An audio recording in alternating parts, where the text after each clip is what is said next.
Aqib from Bangladesh.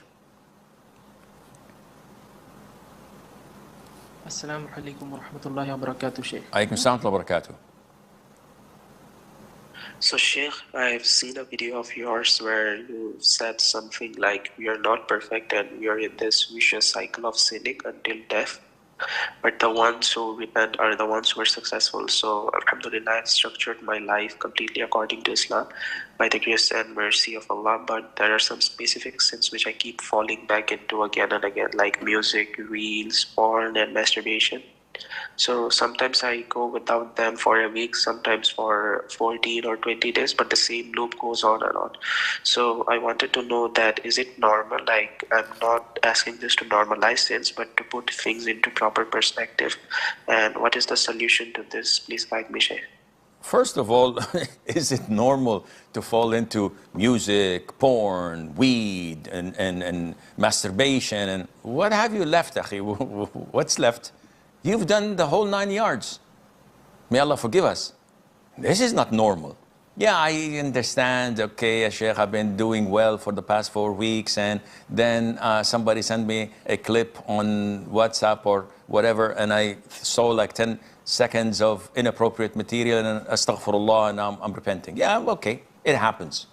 But to fall into smoking weed and, you know, a couple of gins here and there, screwdrivers, and maybe some porn and massage with a happy ending and blah, blah. A'udhu billahi minash shaitanir rajim. Where are you heading? This is not normal. To fall and rise, this is human nature. We all are in the same boat. But the extent of your fall, it differs. Some people fall and break a leg.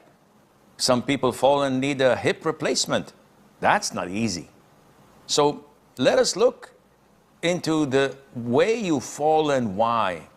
You will find that, number one, I have no Muslim friends. My circle are all non-practicing. Number two, I don't go so often to the masjid. I pray in home. The masjid is far, I have this, I have many excuses. Number three, I don't have a regular form of worship to get me close to Allah, like reciting 1 juz of Quran or 2 juz, observing my adhkar in the morning, evening, before going to bed, before leaving the house, and after the fard prayers, etc. All of these all lead to this state you're in. The sad news is, when you are doing this sin, you never know if Allah Azza wa Jal preordained that you die while doing it or not. And that is a bad ending. To die while you are watching haram or performing haram or smoking haram, you will be resurrected doing what you were doing before you died. And that is scary. So you need help, but I hope my answer would give you the way out of it. Mustafa from Sweden.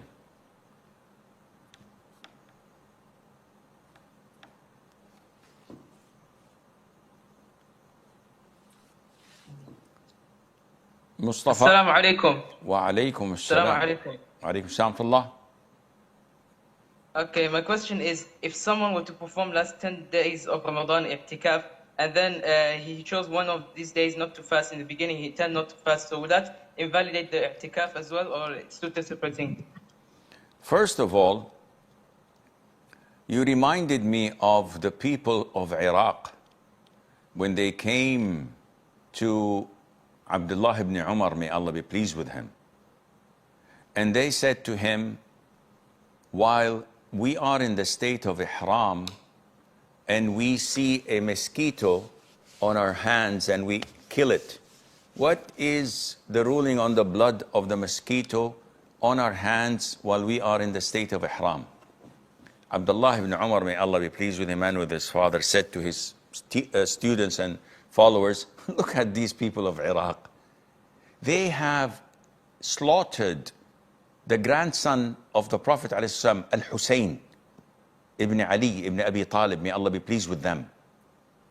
They've massacred him and those with him. And now they're asking me about the blood of the mosquito.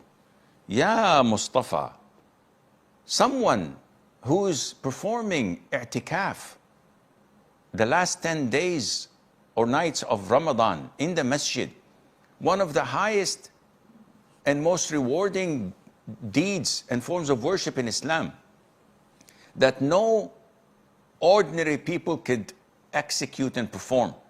You have to be in a very high level. How is it possible that one who's doing this i'tikaf intends not to fast tomorrow deliberately? One, either he has a legitimate reason, such as being really sick, bedridden, he cannot fast, so he decides to skip fasting. In this case, there's no problem. His i'tikaf is still valid because these are two separate ibadah, two separate forms of worship. Number two, he decides to skip fasting because he doesn't feel like it. Then such a person cannot be a real full-fledged Muslim because his i'tikaf, in addition to his fasting, is not for the sake of Allah. Whoever fasts Ramadan, believing in the reward and anticipating of it, Allah will forgive his sins. This person is not fasting, believing in the obligation of Ramadan.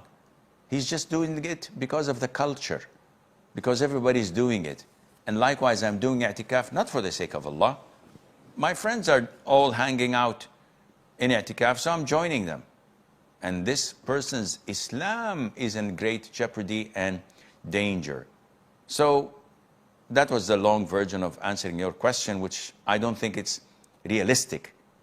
It's hypothetical, and it is indeed waste of time, but that's the answer. These are two different forms of worship. His i'tikaf would not be interrupted if he does not fast, but definitely for skipping a day without a legitimate reason, he had committed a major, one of the greatest and major sins in Islam. May Allah protect our Islam.